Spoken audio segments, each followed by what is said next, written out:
आज के इस वीडियो में हम डिस्कस करेंगे क्लैडिस्टिक्स। इसके पहले वाला वीडियो आई होप कि आप सबने देख लिया होगा। इसके पहले जो वीडियो था हमने टैक्सोनॉमी का ही क्लासिफिकेशन कैसे करते हैं, जिसे हम फेंडिक्स बोलते हैं। मार्फोलॉजिकली प्लांट्स का क्लासिफिकेशन कैसे करते हैं, यानी कि फेंटिक्स के माध्यम से हमने आपको पहले ही बताया है कैसे क्लासीफाई करते हैं। इस वीडियो में इसलिए हम डिस्कस करेंगे क्लैडिस्टिक्स और फेनेटिक्स दोनों पर शॉर्ट नोट लिखने को आता है। कभी कभी इन दोनों पर डिफरेंसेस लिखने को आ जाता है, ठीक है, 5 नंबर या 10 नंबर में, चाहे आप किसी भी यूनिवर्सिटी से हो।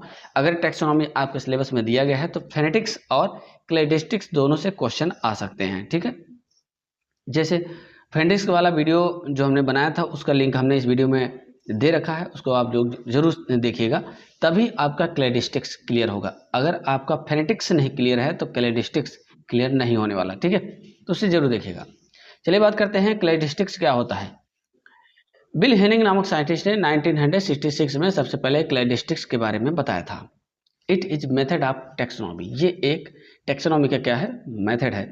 यानी कि टैक्सोनॉमी क्या होती है, आइडेंटिफिकेशन, किसी भी प्लांट का, एनिमल का आइडेंटिफिकेशन करना, क्लासीफाई करना, सिस्टमेटिकली अरेंज करना ही क्या कहलाता है, टैक्सोनॉमी कहलाता है। उसी तरीके से क्लैडिस्टिक्स भी एक क्या है, टैक्सोनॉमी का पार्ट है।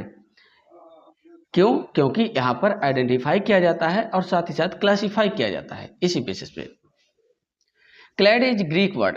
क्लैड जो होता है वो ग्रीक वर्ड है, ठीक है, जिसका मतलब होता है ब्रांच। वहां पर नॉर्मल टैक्सोनॉमी में हम क्या करते हैं, किसी प्लांट को उसके कैरेक्टर के आधार पर उसको क्लासीफाई करते हैं। लेकिन यहाँ पर हम जो भी सिस्टम है, जिस भी तरीके से प्लांट को क्लासीफाई करेंगे उसका कोई एक कैरेक्टर लेंगे और साथ ही साथ जो कैरेक्टर होगा वो एवोल्यूशन के आधार पे होगा। एवोल्यूशन के आधार पे प्लांट का कोई कैरेक्टर लेकर के उसको हम किसी ब्रांच के माध्यम से क्लासीफाई करते हैं, इसको बोलते हैं क्लैडिस्टिक्स, ठीक है। तो चलिए आगे बात करते हैं। Classification in which organism are categorize. ऐसा क्लासिफिकेशन जिसमें हम ऑर्गेनिज्म को क्या करते हैं, कैटेगराइज करते हैं इन ग्रुप, जिसे हम बोलेंगे क्लैड्स, based on the most recent common ancestor. जो सबसे मोस्ट रिसेंट कॉमन एंसेस्टर होगा, जो सबसे नज़दीकी एंसेस्टर होगा, उससे उसको रिलेट करके हम क्लासीफाई करते हैं। और जो क्लासिफिकेशन करते हैं, अरेंज करते हैं, उसे हम किसी ब्रांच के माध्यम से दिखाने का काम करते हैं, जिसको आगे चल के मैं आपको एक डायग्राम के माध्यम से समझाने की कोशिश करूंगा, ठीक है। चलिए आगे हो जाएगा। क्लैडिस्टिक्स मीन्स, क्लैडिस्टिक्स का मतलब होता है ब्रांच, जैसा कि आपको अभी ऊपर हमने बताया। Branch originally called phylogenetic systematic. Phylogenetically अगर हम किसी प्लांट को सिस्टमैटिकली अरेंज करते हैं तो उसे हम बोलेंगे क्लैडिस्टिक्स। क्लियर है, बात क्लियर है। इसकी डिफिनेशन एक और लिख लीजिएगा। Cladistics is a taxonomical technique. ये एक टैक्सोनॉमिकल टेक्निक है for arranging organism according to how they branch in the evolutionary trees of life। evolutionary tree के माध्यम से किस तरीके से हम किसी प्लांट को सिस्टमैटिकली अरेंज कर सकते हैं, उसी को हम बोलेंगे क्लैडिस्टिक। जैसे फॉर एग्जांपल के तौर पे आपको मैं क्लैडोग्राम में समझा दे रहा हूँ। इस पर हम पहले बाद में आते हैं। सबसे पहले हम देख लेते हैं कि इवोल्यूशन के आधार पर कैसे क्लासीफाई किया जाता है। ये हो जाएगा एवोल्यूशनरी क्लासिफिकेशन। सबसे पहले आपको पता होना चाहिए कि जो एल्गी है वो सभी प्लांट्स के, हायर प्लांट्स के एंसेस्टर हैं, ठीक है, एंसेस्टर है। तो उससे सबसे ज़्यादा रिलेट कौन करता है, उसके सबसे नज़दीकी कौन है, ब्रायोफाइटा हैं। ब्रायोफाइट्स यानी एम्फीबियंस ऑफ प्लांट किंगडम, यानी कि एल्गी से जिनका विकास हुआ है, जैव विकास जिसको हम बोलते हैं, जिनका विकास हुआ है वो है ब्रायोफाइट, सबसे पहले इनका हुआ है। तो ज़्यादा से ज़्यादा रिलेशन कौन रखता है एल्गी से, ब्रायोफाइट से रखते हैं।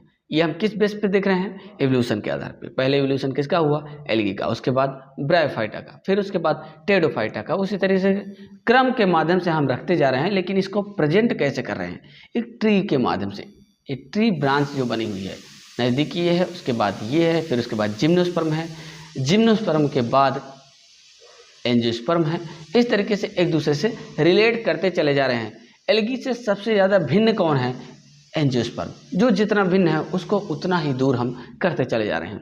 तो ये जो क्लासिफिकेशन करने का जो तरीका है, इस ब्रांच के माध्यम से जो दिखाने का तरीका है, रिप्रेजेंट करते हैं, इसी को हम बोलते हैं क्लैडिस्टिक्स। और ये जो क्लासीफाई अरेंज करने की प्रोसेस, इसको क्लैडिस्टिक्स बोलते हैं। जिस फिगर और ब्रांच के माध्यम से हम इसको दिखा रहे हैं उसको बोलते हैं क्लैडोग्राम। तो आइए क्लैडोग्राम समझते हैं क्या है cladogram. What is cladogram? Short note में आ सकता है, आपके 2 नंबर में पूछा जा सकता है, कंपलसरी में आ सकता है as a like Siddharth Vishwavidyalaya. Cladistics relationship are shown in a diagram called cladogram. मतलब क्लैडिस्टिक्स को जिस डायग्राम के माध्यम से हम रिप्रेजेंट करते हैं उसको हम क्लैडोग्राम बोलते हैं, ठीक है।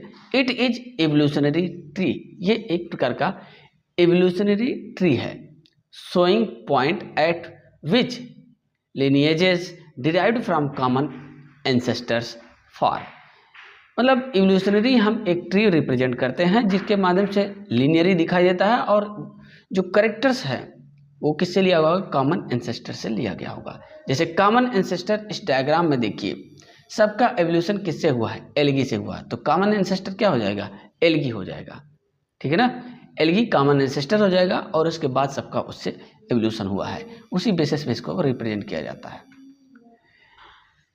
अब इसमें क्या क्या पाया जाता है? इस क्लैडोग्राम में क्या क्या पॉइंट होते हैं इसको ध्यान देखना। सबसे पहले आप देख लेंगे यहाँ पे नोड होता है, एक नोड होता है। नोड क्या है? जिस स्थान से ब्रांच निकलती है उसको नोड बोलते हैं। तो मतलब इस डायग्राम में नोड क्या हो जाएगा? ये सब हो जाएंगे, इसके नोड हो जाएंगे, समझ गए? ये नोड हो जाएगा। उसके बाद रूट हो जाएगा। रूट क्या है? जिस पॉइंट से कॉमन एंसेस्टर निकलता है उसको रूट बोलते हैं, ये हो जाएगा रूट। Next branch. ब्रांच क्या है? Branch define the relationship between the taxa in term of descent and ascend, descending and ascending order, चाहे बढ़ते क्रम में या घटते क्रम में, किसी भी तरीके से अगर देखते हैं, जो ब्रांच है जो एक टैक्सा को रिप्रेजेंट करता है उसी को बोलते हैं ब्रांच, ठीक है। Branch length represents the number of changes that have occurred in the branch. अब ब्रांच की लेंथ कितनी दूर तक जा सकती है, कितनी लंबाई तक जा सकती है, ये किस चीज़ पे डिपेंड करता है? डिपेंड करता है कि नंबर ऑफ चेंजेस कितना हो रहे हैं प्लांट्स में, उस आधार पर डिपेंड करता है, ठीक है ना। तो आई होप कि आप लोगों ने इसको समझ लिया होगा। क्लैडोग्राम एंड क्लैडिस्टिक्स क्या होता है और क्लैडोग्राम फेंडोग्राम क्या दोनों आपस में किस तरीके से रिलेट करते हैं, और साथ ही साथ फेनेटिक्स और क्लैडिस्टिक्स में क्या डिफरेंसेस है, इसको भी समझना है तो इसके पहले वाला वीडियो जरूर देखना, क्योंकि फेनेटिक्स और फेनोग्राम के साथ साथ ही रिलेशन आपको क्लैडोग्राम और क्लैडिस्टिक्स का क्लियर हो जाएगा, ठीक है। तो आई होप कि आप सब समझ गए होंगे। चैनल में पहली बार है तो चैनल को सब्सक्राइब कर लीजिएगा और बेल आइकन को दबाकर ऑल पर क्लिक कर लीजिएगा। धन्यवाद।